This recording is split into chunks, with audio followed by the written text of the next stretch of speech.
Vomit Comet by Jay Wilburn.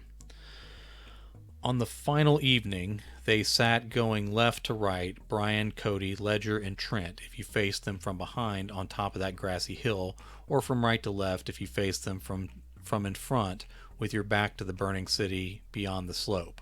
Trent took a drink of the clear liquid from the unmarked bottle before passing it down the line. He wiped his mouth, grimaced, and leaned closer to Ledger. "Why'd you bring your little brother?"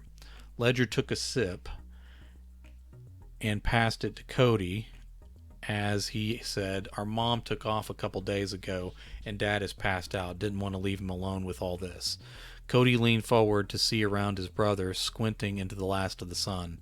"Why'd you come? Don't your parents love you, Trent?"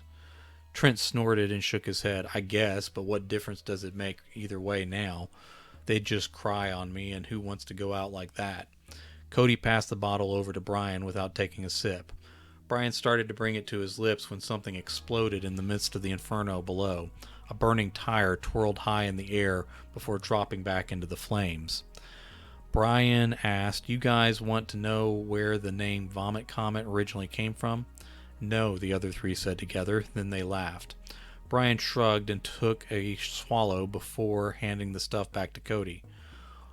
What about your parents?" Cody asked. "Being honest," Brian said, "last minute I thought I was ditching you guys, but the fire cut me off, so I came on. You're better than being alone, even with Trent. They're probably sad, and I don't want to think about. I don't want to think about. I know I'm not supposed to be changing things. I don't want to think about that much. Let's say.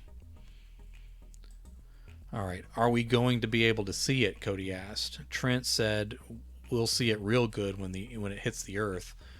Brian said, "You can only see comets when they are angled toward the sun on approach. This one is coming directly at us. It's tough to see." "They didn't even know it was coming until 3 days ago," Ledger said. "Someone should fire those scientists, huh?" Trent said, and stop hogging it, kid." Cody looked down like he just remembered he was holding the bottle and passed it behind his brother's back to Trent. Brian stared up at the sky and said, "Comets move 3 times as fast as asteroids, so they are hard to catch in a situation like this." "Real shame." Trent waved the bottle toward the city below and sloshed the contents. "We could have panicked for months instead of days." Someone on top of a low roof, surrounded by flames, fired several shots into the air, one after the other. The boys didn't flinch. Ledger belched and asked, "Would getting hit by an asteroid be better than a comet?" Brian shrugged. "Depends on the size, but mostly no, not better." Cody cut his eyes from east to west across the dome of the darkening sky. "Shouldn't we be able to see the stars by now? Is the comet blocking them?" "More likely the light from the fires," Brian said. Ledger waved a hand across the heavens. "All the smoke isn't helping either." The dark plume of black smoke from the spreading fires rose high and trailed to the east. Trent handed the bottle to Ledger and stood up. He stretched and took a few steps away before he said, "Into the world, and we get a terrible view because all the adults went crazy." Ledger took a mouthful of liquid and swallowed with a loud click. He said, "If you're going to take a leak, go further away." "No, I want to douse you and keep you safe from the fires. That's the kind of friend I am." Brian pointed up the hill toward the scant trees. "You could refill the bird bath." The brothers between Brian and Trent turned their heads to see. The low concrete bird bath tilted hard to the left on the soft ground. The water gathered green on that side of the bowl, with all the slimy growth below the shallow surface. A squirrel perched on the tilted edge and lapped up the water, with its dark eyes fixed on the boys, more concerned about them than any fire that might be spreading this way or a comet falling out of the sky. "Hey," Trent yelled, "don't you know that's bird butt water?" Cody laughed, shrill and loud. The squirrel jumped off the concrete edge and ran up a tree. Ledger turned forward, as did Brian, but Cody fell to his back in the grass, still laughing. Ledger said, "I thought animals had an instinct to get away from danger, like comets and fires and stuff." He looked to Brian for an answer, but got none. Cody sat back up. "Oh, my head hurts and the smoke is making my throat all scratchy." A few more giggles escaped him. Bird butt water. Ledger laughed and offered a drink to his brother, who shook his head. He offered it to Brian, but Brian wasn't looking. Trent said, what the hell would a tree rat do about it anyway? Build a rocket out of bark and fly his family to the moon with a bag of acorns? Cody said, and a couple bottles of bird butt water. He almost couldn't get through it as the giggles came back in the middle of the sentence. Brian watched skyward despite the fire's light pollution, the smoke, and the bad angle to the sun. What would you guys have done if you'd grown up? Trent ran his shoes back and forth through the grass where he still stood off a ways. Oh, your mom for sure. Brian shook his head as the others laughed and said, thank you for making me not miss you. That was very kind. I wanted to be a doctor, Cody said, but probably I'd just grow up to be like Dad. What does your dad do? Brian asked. Your mom, Trent used the joke again as he bent over to mess with something in the grass. Ledger said he gets sad and then he gets drunk. You wouldn't have been anything like him. Thanks, Cody whispered.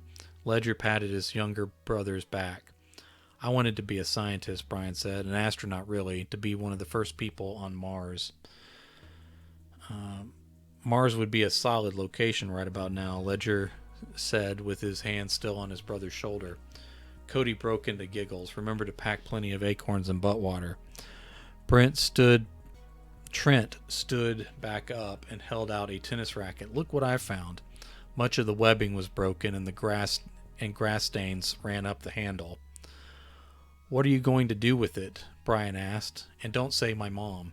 Trent laughed and walked a couple yards down the slope in front of the others. He waved the racket at the smoky sky and said, I'm going to swat that damn thing out of the sky. I'll be a hero. Every girl will want me on account of me saving the world and all. Then I'll use my Vomit Comet swatting racket to keep the ugly ones away, like Brian's mom.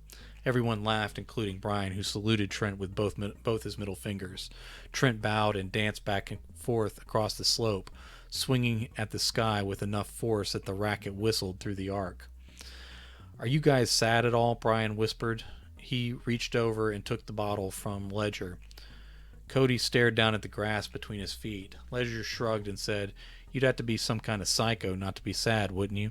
Psycho like Trent, Brian said. He's sad, Ledger said. Sad and scared as hell. This is just how he deals with it.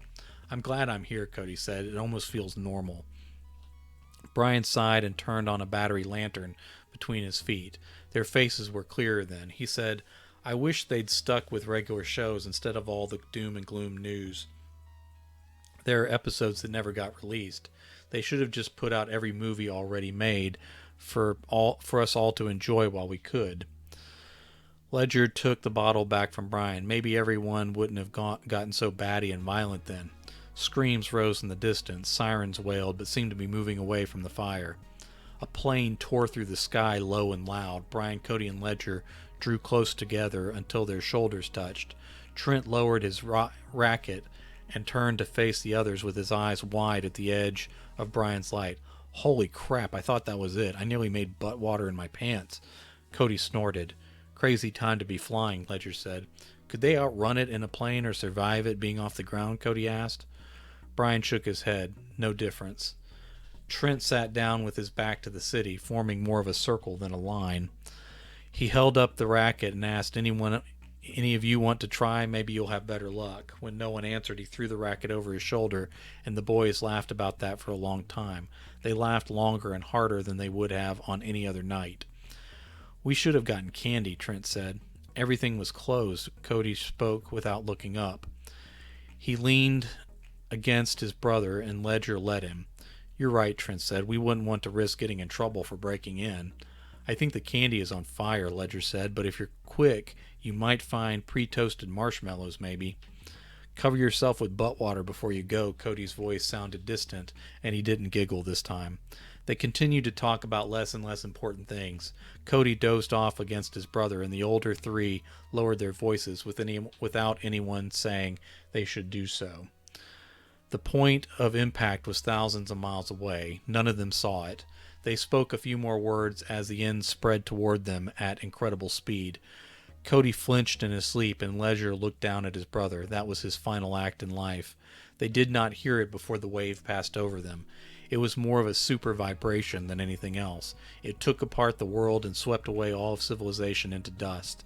They felt an instant of pain, but consciousness ended too quick for them to react, and then it didn't matter anymore.